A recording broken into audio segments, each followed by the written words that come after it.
joined by David Newbound of Back Pain Product Specialists Back in Action. And today we are going to be having a chat about back pain. We're going to talk about how back pain relates to riding, our performance, and also how our office life and our work life affects our back pain and riding. So, David, we're all very conscious as riders of our riding position and making improvements in the saddle. But what's the link between riding and sitting? Plenty of our members are working people with full-time jobs. They'll be spending a lot of time in an office, sitting at a desk, on an office chair. Are they using the same muscle groups? And can they draw similarities between the work they do on the horse and the way they sit at a desk? Brilliant questions. Let me try and put them into context with what our skill set is. So our skill set is finding out the best way for people to use their body when they're sat down. And when we do that, we will usually find that the best way for most people to sit down is to be sitting in a balanced, moving, swaying position without back support for the larger part of their working day. That's not what they expect when they first contact us. They are generally contacting us expecting that we are going to convince them they need a good quality lumbar support that will keep them from making excessive effort during the day and to keep them into what they think of as good posture. So that's our starting point in our interaction with people, and where we generally speaking end up with is that they realize by experimentation and by us developing their skill that actually they're better off balancing and moving and not using a backrest.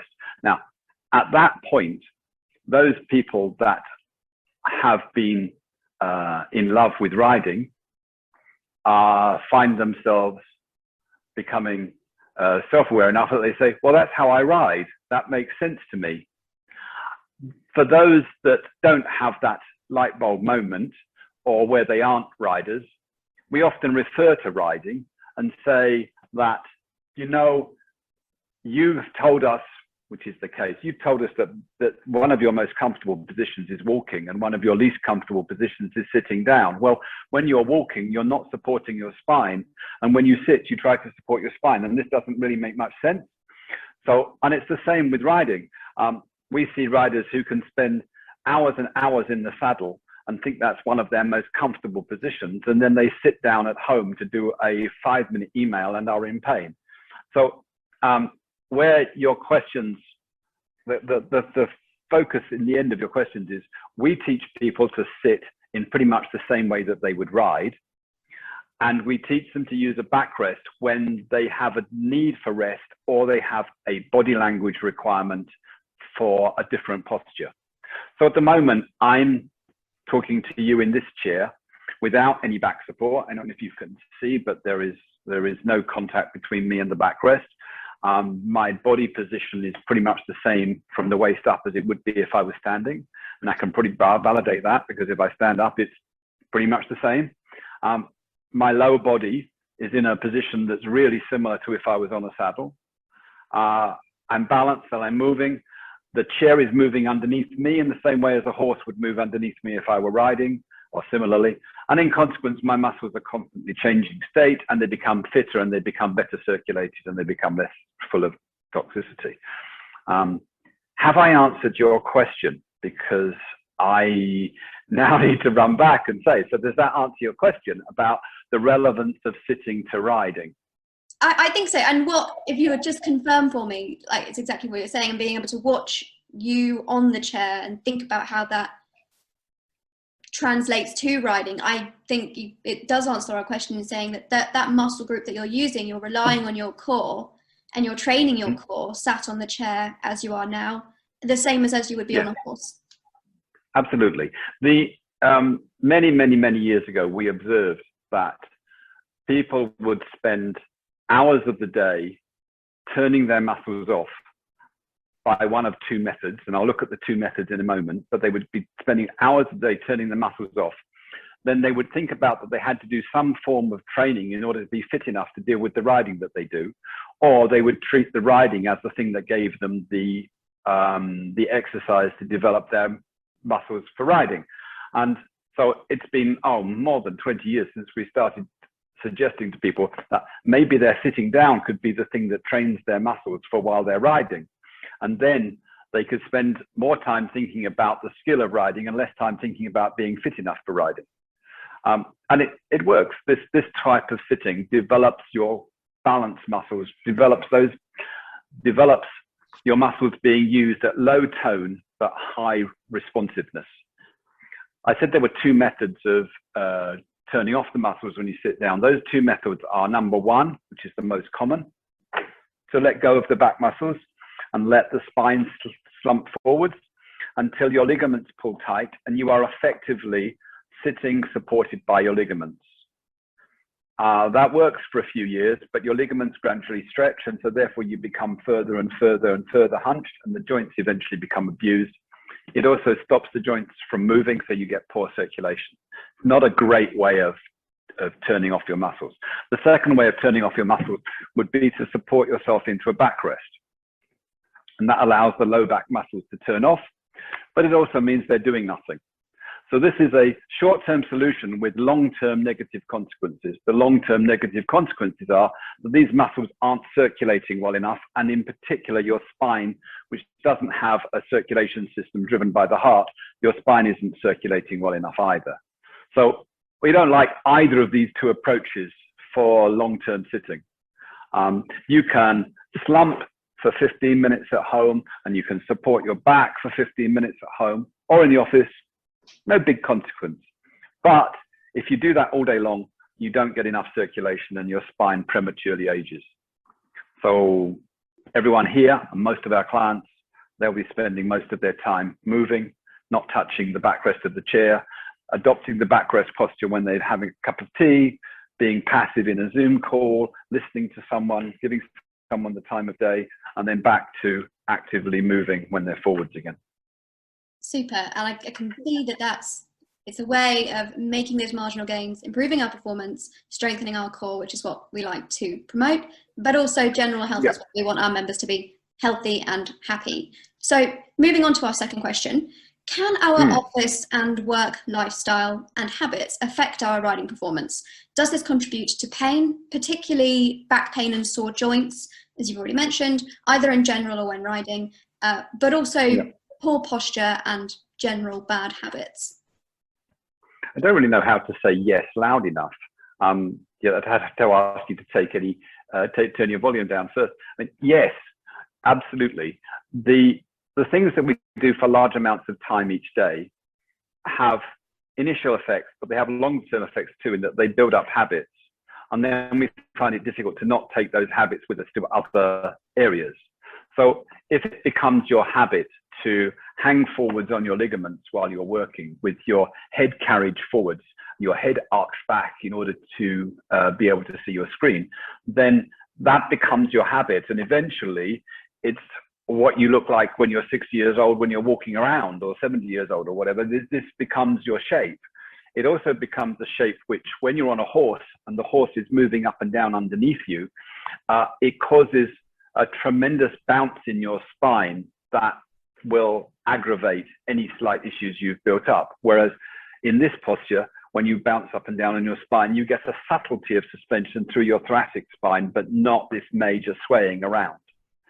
But the full answer to your question requires people to understand that their spine does not receive nutrition and get rid of waste products by your heartbeat. In consequence, it needs movement, because it's movement that drives nutrition in and waste products out within the structures very close to your spinal cord and in your facet joints. So if during the day you behave in a way that starves your spinal system of nutrition and prevents it from removing waste products, then you're likely to become symptomatic. And if you persist for years, you're likely to have chronic pain issues that regularly go acute. And then, of course, you have the most dramatic effect on your riding, which is that you may feel like you can't continue to ride. But in any case, you are riding through a stiff, awkward spine that the horse dislikes. So if for most riders, the biggest motivation for changing their approach to sitting is because their horse will love them more.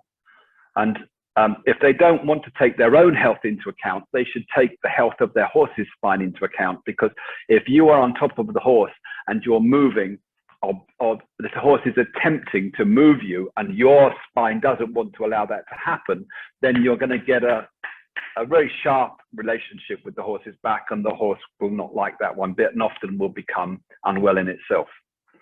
I could show you some of that by, if I take this chair, which is a saddle on the top of a bouncy stick, it's a lovely chair for certain types of working. If I align myself and bounce up and down, you'll find that my head relationship with my body is pretty fixed. In fact, I can look to the left, I can look to the right. My relationship through my spine is solid. If I let my pelvis fall over backwards a bit, if I hang forward and now I bounce, then the relation, what's going on for me here is that I am, if you were to slow it down, this is occurring. And the relationship here between my head and my back gives me very little flexibility to move. I can't really look left and look right because my spine is orientated that way. The moment I'm back up here, I've got flexibility of movement in my arms, in my spinal girdle, and I've got resilience against the bounce. Super. So it was surprised. I missed that. I'm so sorry.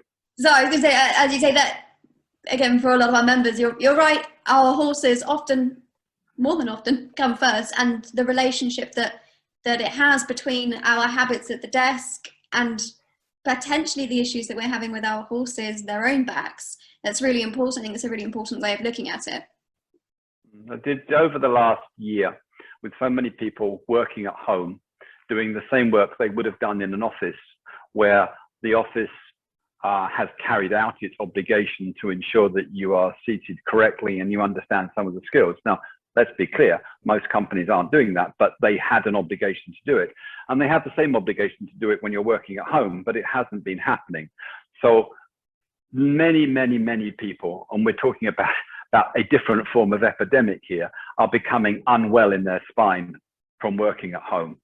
And of course, they then carry that unwell spine with them onto the back of their horse. And it's a genuine imposition on the horse in a way that they would not consciously wish to ever impose on their horse. In any other area, they would correct that situation, but they don't realize that the them that they are taking to the horse is not liked and is unhealthy for the horse. So there's a huge connection between your lifestyle and sitting in a passive way with your muscles turned off and not being fit, and then arriving at your horse. Yeah, there's a huge link. And as you say, it's relevant, but it's more relevant than ever with so many of us having been working from home for the past year, potentially for longer. So it's something that I think we must all really work hard to get right. So that leads us on to our next question. How can we make improvements to our office habits and potentially our offices at home as well to improve our performance and achieve better all-round health? What would be your 3 top tips for better sitting? Okay. I don't know if I can limit them to 3, but let's have a go. Number 1 would be believe that sitting can be an enjoyable experience that stimulates movement and balance and makes you feel optimistic and lively and young. Believe it's possible.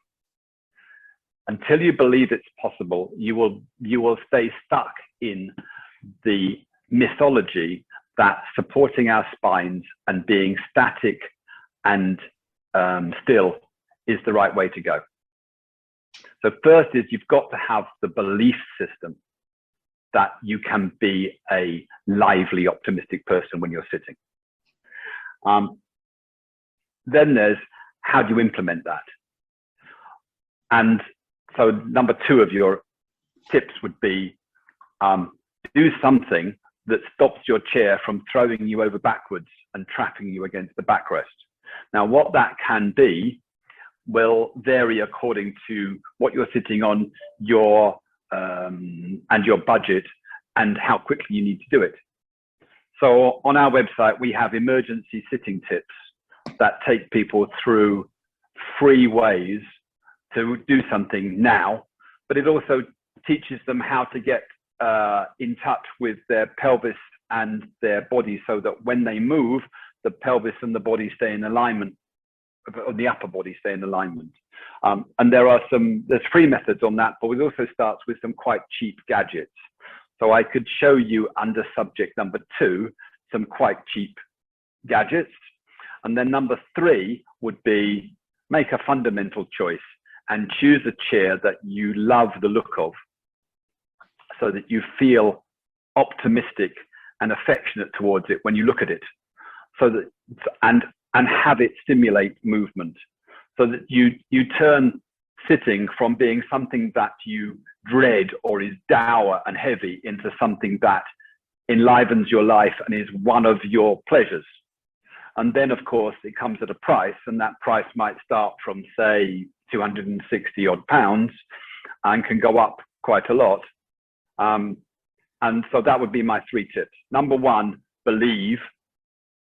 Number 2, do something. Number 3, choose a piece of furniture that you absolutely adore.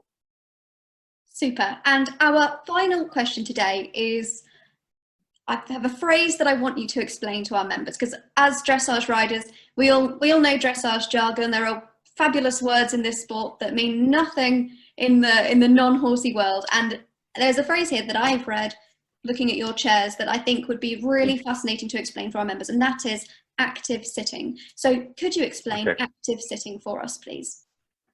I can. I want to indulge in just explaining something else first. I want to explain the concept of the chair being a straitjacket. So if you were in a straitjacket or a sleeping bag that's much too small, there's only one way of being comfortable, and that is that you give up the urge to move. The moment you give up the urge to move, you don't notice the boundary. The moment you try to move, you notice the boundary, and it feels very restrictive, and often you feel like you have to try and push and fight your way out of it. But eventually, the only way to be comfortable is to give up the urge to move. Now, what we've done with our children for generations now is we put them in the seating equivalent of a straitjacket. It tries to impose itself on them and prevent them from moving and prevent them from adopting different postures.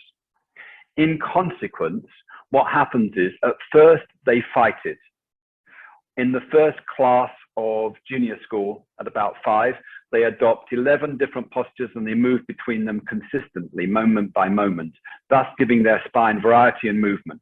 But by the time they get to age 11, the chairs have won and they adopt only 2 postures, slumped backwards and slumped forwards. The chair has presented so much of a straitjacket to their bodies that they have given up the urge to move, because by giving up the urge to move is the only way they can stop the chair feeling like it is oppressing them.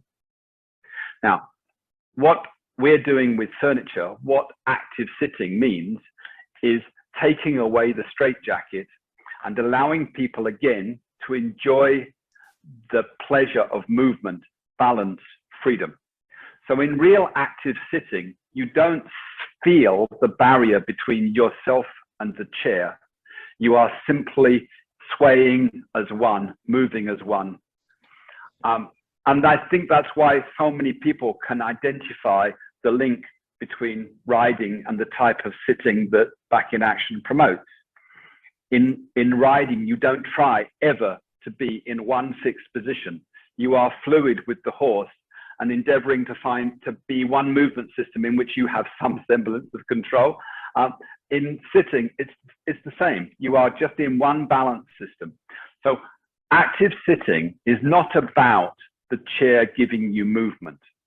It's about promoting a circumstance in which your body remains active from head to toe all the time. Does that? I want to get out of this chair, which is one of my favorite chairs without a doubt, and just sit in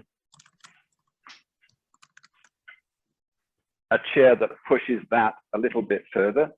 So this chair, like several of the chairs that we adore, was designed specifically by the designer observing how people rode. So from its initial concept, this chair was intended to be a horse. And you move around on it in balance.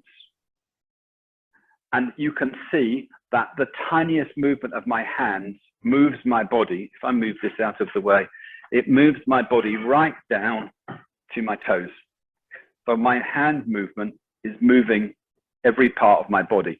So what active sitting to us means is the full engagement of your whole body in a joyful sitting process that burns calories, drives circulation. Some people have toned it down to that what it means is the chair you're sitting in moves. I don't buy that. I think your muscles end up still being very static while the chair moves a little. I'm talking about fully active, completely engaged in the way that the chair and you interact. Super, that is fantastic. Thank you so much for explaining that, David. And thank you for joining us today. I want to again say to our members, we've got a fantastic article coming up in our issue 4 of the British Dressage magazine in Are You Sitting Comfortably, where you can read more about these chairs, about the range and how they can have a positive impact on your riding and office life.